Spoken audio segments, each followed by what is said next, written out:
Today on Cryptic Mass Guitar, we do a comparison between the Gibson 1963 Les Paul SG Custom, this is an ultralight Murphy Lab, and the Gibson 1964 SG Standard with Maestro Vibrola. It's a Gibson custom shop, and it is the VOS version.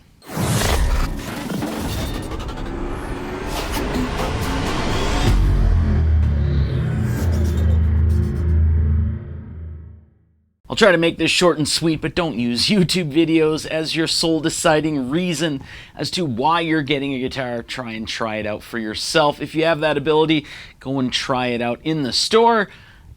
It's the only way you're going to see if you're going to bond with it or not. And while you're at it, try a whole bunch of other guitars, but be careful because really that's how your guitar want lists get a lot bigger. But as always, I have 5 sound samples for you today in 5 different tunings with 5 different amps, the last of which is a full-on metal sound sample. After that, we're actually going to play both of these clean with no drum tracks, and it's single-tracked.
All right, so now that you've heard the 5 different sound samples there, like I said at the beginning of the video, we're going to play both of these with no drums, not double tracked, with all 3 pickup positions in clean, so you can kind of get a little more, I don't know, focused example of both of these guitars.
Now that we've heard that, we don't have any amps set up here. I'm actually just going to play both of these so you can capture it through the like crappy lapel mic that I have on. It does pick up sound and everything, but just to give you a little bit of reference on what you might be able to pick up through this microphone with regards to presence and resonance.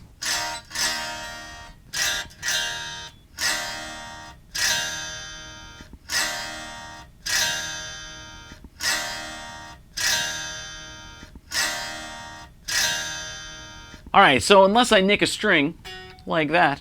That'll be the last of the playing that you're going to hear in this video. Generally what I do for these is I do the sound samples, and then I do the whatever, and then I do like the spec differences, and then I give you my opinion. I'm actually going to change that up just for this video here, for the simple fact that most people would think, oh, they basically should feel the same way, just subtle differences, but these feel completely different. And a lot of that has to do with the amount of pickups that are being used here, and potentially the setup on the 1963 here that I have. So, or the Murphy Lab 1963. I'll also quickly touch on the walrus tusk in the room here, that being the Maestro Vibrolas. I always get asked about them, and it's usually along the same lines of, you know, like, I tried those out in the store and they're horrible. And my response is usually, when you tried it in the store, you went like this, didn't you?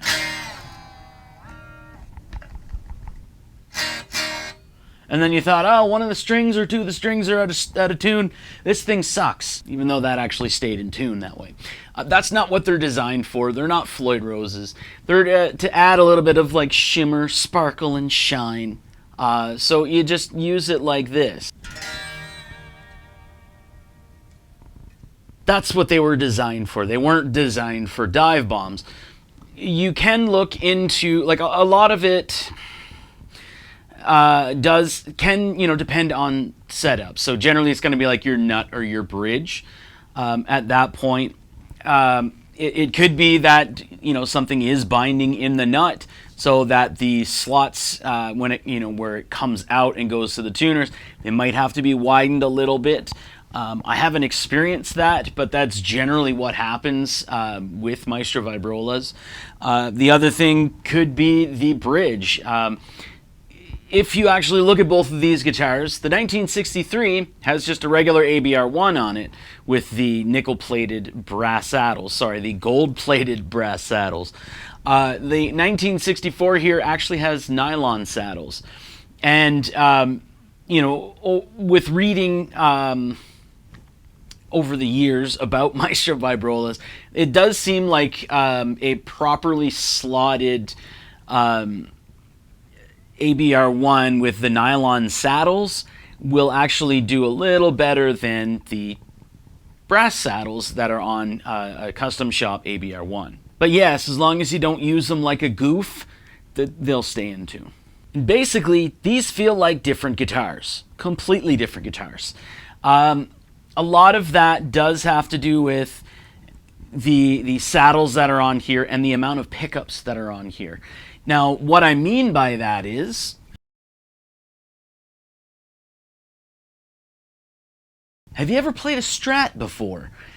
The 1963, because it has 3 pickups, it feels a little more like a Strat. Now, it doesn't sound a lot more like a Strat or anything like that. It doesn't feel like it's, you know what I mean, the bolt-on construction or what have you. But what I mean by that is you feel a lot more, because you're feeling a lot more of the vibrola than you are of the wood than you are with the 1964, because there are less holes in the wood, or there's less holes in the wood here. And it just doesn't, because there's, you know, not like this big hole that's there, slotted for all the different pickups and everything. It just does seem to have a little more balance and a lot more room for the vibrancy, I guess you could say, of the wood. Les Paul Customs also feel like they're bigger than their standard counterparts. I don't know what it is. They're not. I mean, like, this is a little different with the way that the body comes into the neck heel, and like the horns here are like 1.5 millimeters thicker. But other than that, I mean, it just feels like the entire body is bigger. The same thing with a Les Paul Custom versus a Les Paul Standard. Now, having said that, I have not changed the strings on the 1963 here. I've had it for like a week and a half at this point. So I haven't gone through that process of actually changing the strings and doing a complete setup from scratch for myself. This guitar here, It is a Murphy Lab. I have to, like, you'll see all the different stuff on the back and stuff, and when you're watching the video and everything, it looks like it's a little cracky. It is because it's a Murphy Lab. I'm only saying that because I'm looking at them. All the checking on the body. But generally, when I buy a custom shop, it still has that factory setting, so the actual setup process that they've done in the factory. And for some reason, which is generally not the case whatsoever, generally when I buy a new guitar, I usually go, get the strings off that sucker, let's go ahead and do a full-on setup to set it up to my liking. This here, they changed the setup in the store for some reason. They changed the strings as well and left the package of strings in the case, along with missing material, Long and McQuaid, Calgary East, either way. But they actually lowered the action. It looks like they, for some reason, adjusted the relief. They took a lot of relief out of the neck, which can be an issue. And it wasn't set up to my liking. So I've been, without changing the strings yet. Not that I don't have 30 packs of strings just sitting around. But I just haven't gotten through to that stage where I felt like, I really got to change the strings here. So that is something I do want you to keep in mind. This is not set up optimally for myself. It's set up to a point where I like it and I'm really enjoying playing it, but it's not fully set up. And like I said, we've got 3 pickups here on the 1963, 2 pickups on the 1964. What does that mean? It means if you're used to 2 pickups on a Gibson rather than 3, you're going to be questioning yourself on the pickup heights for, your neck pickup and your middle position pickup, because what ends up happening is you kind of shift. If you're hitting the middle pickup here, you kind of shift where you put your pick, and now you might actually be hitting the neck pickup here. So when you're getting it, if you're not used to it, it may force you to actually change where you're hitting the string, which could be an issue. And then it could actually force you to, rethink how high you want to have your middle pickup. I've been told by numerous people, just bring the middle position or the middle pickup way down, as far down as you possibly can. But that middle position, because the middle position here is both pickups. This is not just the middle pickup. I know you can rewire. I'm not rewiring a historic reissue, even though this should be flipped around. But the middle position is actually the bridge and the middle pickup together. So it gives you a completely different sound. This seems a little more natural to me, but I really am enjoying the different sound that you actually get in the middle position. So keep that in mind. 3 pickups, 2 pickups.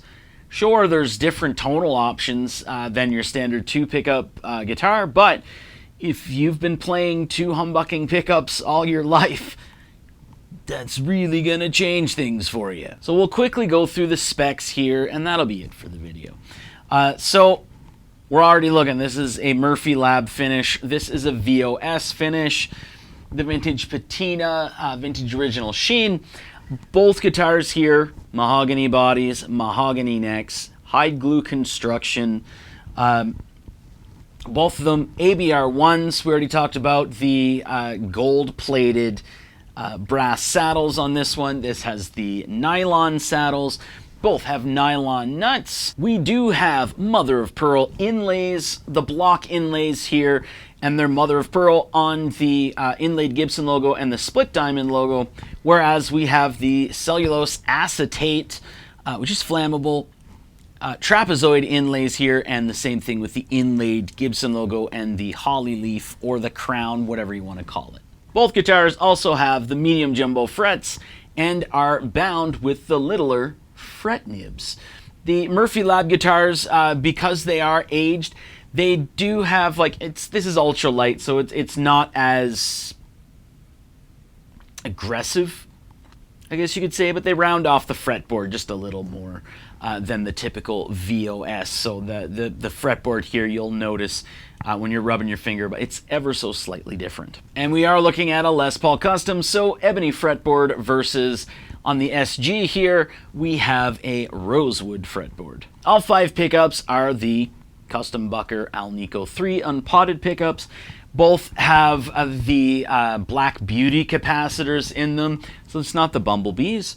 And as well, we have CTS potentiometers with the Switchcraft output jacks and the Switchcraft 3-way toggle switches. And honestly, within 3 years, someone is going to ask why I keep calling this a Les Paul and this an SG, and people are going to tell you the Les Paul was invented by Les Paul in the Epiphone factory, which is wrong.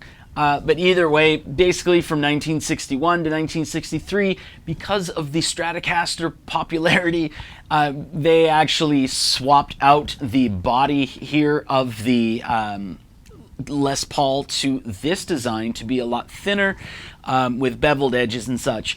So it's a lot more in line, sort of, because it's a double cutaway as the Stratocaster. I mean, it's not wholly because of that. A lot of that has to do with the fact that the Les Paul model was not selling that well.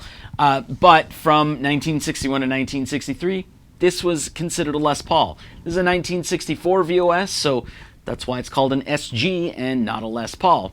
Yeah, we all know the story. There's 3 different versions. Contract ran out. He hated the SG. He wanted his name off of it, and he was getting a divorce, so he let the contract ran out. So, whole bunch of different things there. Thanks for watching.